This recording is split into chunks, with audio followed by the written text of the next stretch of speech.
let's make the cake. I re-beat it, I re-whipped the frosting just with my hand mixer to get it light and fluffy again. So remember, we've got a chocolate malt frosting, buttercream in between the layers, and then we have just like a regular malt buttercream to go on the outside. And then also, I just quickly crushed up some malt balls. This is gonna be something you wanna do right before you assemble the cake, and then assemble the cake close to the time that you actually want to serve it, because this is gonna be kind of a soft powder, and I have a feeling it won't stay crunchy once it's in all the buttercream for a while. So what you could do though, these are pretty small. You could, I think, even put whole malt balls in the cake. I'll kind of see, because some of these are whole, some of them are crushed. We'll figure out by the time we eat this a little bit later today how the malt balls hold up just being crushed, and if they need to be the whole. All right, so I'm using a couple cake boards. This is a turntable, this is a piece of plastic that holds this in place. The two are taped together just so I have a big one to hold onto as I move the cake in and out of the freezer. But that board right here is the exact size of my cake. And just on the bottom of the board, that kind of helps keep it in place. You guys, I'd actually be teaching my class today had it not been canceled due to life circumstances right now. So this is kind of like we get to do class together and making up for it, at least for me. And then we'll reschedule class for everyone else. But at least we get to make cake together today. All right, so put your first layer right in the center of the, all right, I'm gonna start by taking about half of this buttercream. That's like about a cup, looks like, if I had to guess. I'm gonna put the chocolate buttercream right on top of this cake layer, and then using my offset icing spatula, I'm just kind of gently, because you should never have to press hard as you're decorating, gently pushing it out. So my left hand is pushing the turntable away from me, and my right hand is bringing this spatula. Can you see I took out a little chunk of the cake? It's fine, I got to sample it. Okay, I'm just gonna push this out. The key is that you want the corner and that edge always touching the cake. So never like at an angle. We need to keep it level so that every layer that we are adding, all this buttercream, stays nice and level. And this is when you get eye level and you get your squats in. So we're exercising too, or your lunge. You could do a lunge.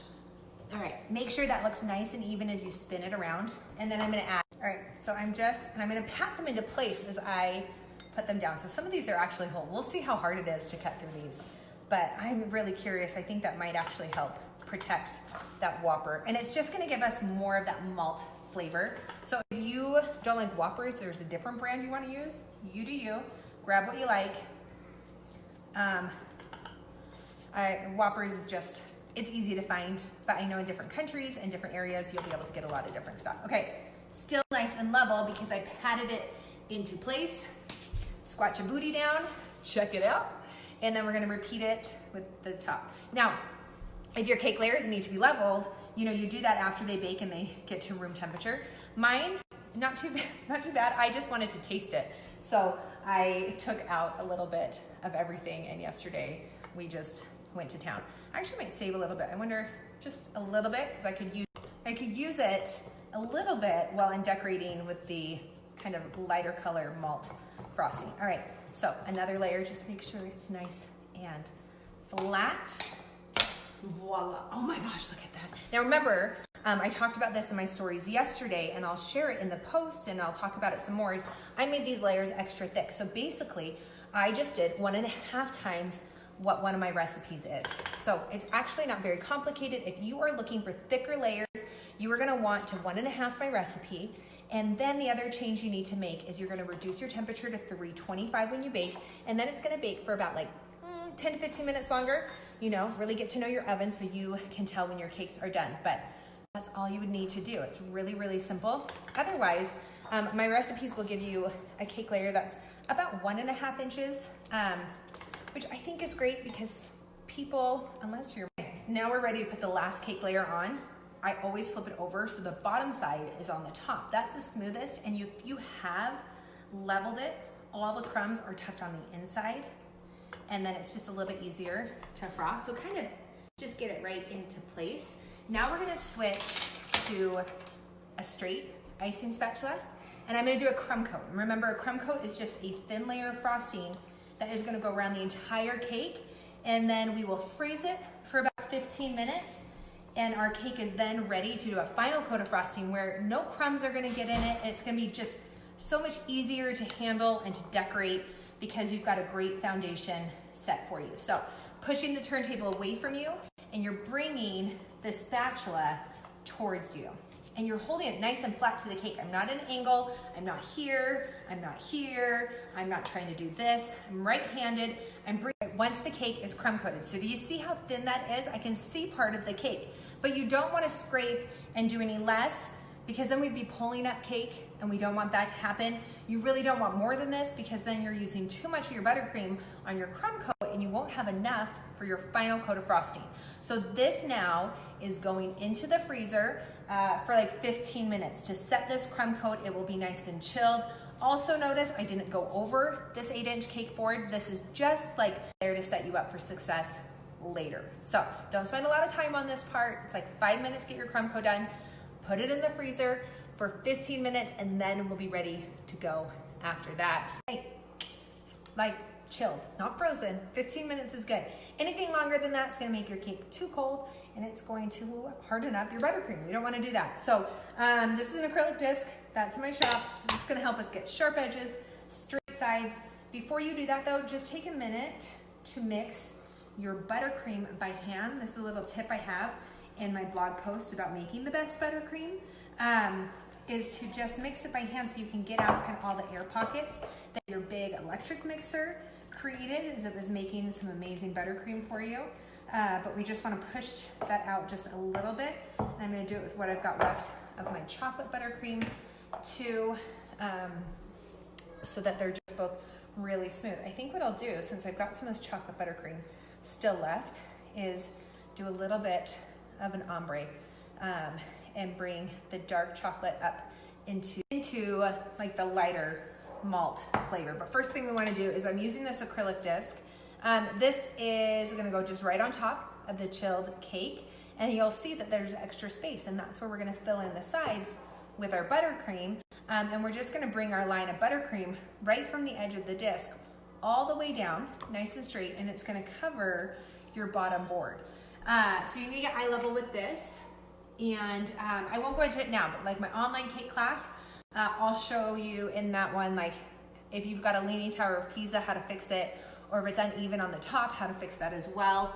But for right now, we're just going to go ahead and get this covered with buttercream. And I always start like around the top and apply buttercream around the top first to hold the disc in place. So you kind of just tuck it up underneath the disc right there. And you see how you can see the acrylic disc right here? We're not trying to go over that. That's our guide. We're just using that and going all the way down. So I'm not covering the acrylic disc. I've got it right up against it. And now I'm gonna work my way down the cake, covering the bottom. Oh, I said I was gonna do a little ombre. Okay, hold on.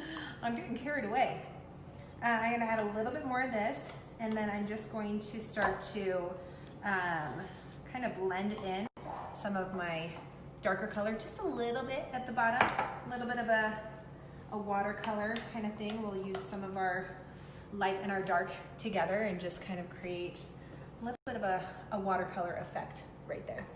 Something that I think is really important and super helpful to you before you even use your scraper to smooth out your sides is get eye level again, and just make sure your sides look fairly straight, so that when you're going to use your scraper, what happens is you're just smoothing it out and you're not having to scrape, fill, and fill. It's a tongue twister. Very much. So I'm gonna give this a good look, and I could use a little bit more right there. And the thing I like about using this 6-inch blade straight one is that it does kind of just already rest against the acrylic disc for you and helps you get those straight sides even before you start using the scraper.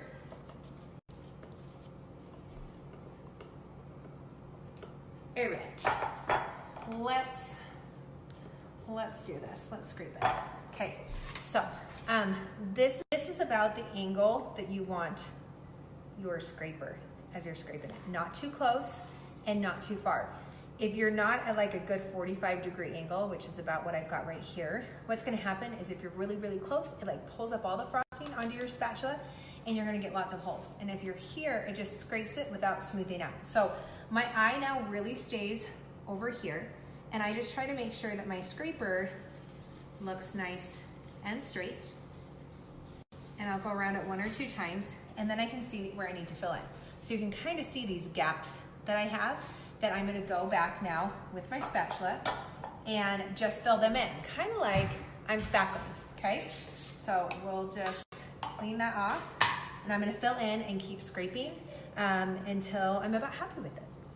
Okay, so I filled it in, and again, think about your turntable like a clock. My hands are starting together at 1 o'clock, and my left hand does most of the work until about 4 o'clock, and they meet, all right? And if you're left-handed, you're doing the total opposite. It's more like 11 o'clock to 7. All right, clean this off every time you're going around and scraping. And we'll do this again. It's a really light touch, you guys, such a light touch. You should barely be gripping your scraper. Can you see how like there's no tight tension? I may be frustrated with the world, but I'm not taking it out on my scraper. No, we're nice and we're kind to our scraper. Just really, really light touch. That's when I wish I was in class with you right now, so you could feel my hand and feel just how lightly I'm touching this scraper, because that's like our little, all right, now it goes back in the freezer again for about, depends on your freezer. Mine only needs about 10 to 15 minutes. We want to get the buttercream just set enough that you cut it away. So we don't want it super soft like that, but we're going to use a knife underneath the acrylic disc to cut it off from the buttercream. Now, if you find that it's too hard to cut the disc off, or it's cracking, it's breaking, that means your cake has been frozen too long. So reduce the time that it's in the freezer. It should be able to easily just slide, like cut through the buttercream with your knife, but definitely not break and crumble. So in my freezer, it's gonna be like 10 to 15 minutes. We're gonna put it in there now. We'll take this off, add more buttercream, finish it up, and then I get to eat it. Okay, so now it's been frozen for about 15 minutes in my freezer. Take a knife and find the back of your cake. Usually I start where like the seam is, where I used my scraper, and I'm just gonna run the knife right underneath the acrylic disc, so it's touching, like more pressure is going up, and I hold the back of my disc so it doesn't just pop away, or you can hold it like this. And I'm just gonna scrape, well not scrape, but cut really clean line. Now I can fill in the top. Okay, this is always a good time. I wanna point something out really quick. If you've ever used the acrylic disc and had cake come up with it, here's what's happening.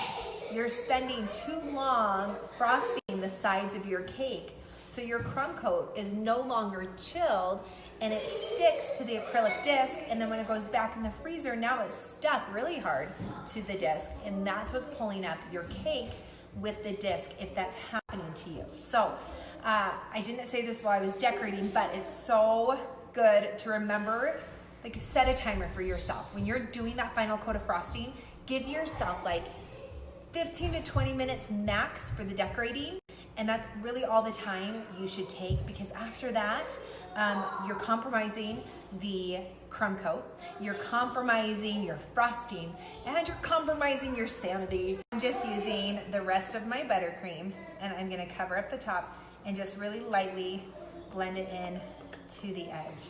I notice in our hands-on classes that people will just like load up in the center, and then they end up having a dome. So make sure you're still applying the same rule like when we're using the offset spatula in between cake layers, is that we're keeping it nice and flat, like this part and that part flat. I don't care if it's angled like this, like that, but you just don't want it angled like that. So now I'm just gonna like gently blend these edges together, and then we'll get our cake wrapped up here and add some malt balls to the top, and then that's it, and hopefully get enough light that I can still get some good pictures today.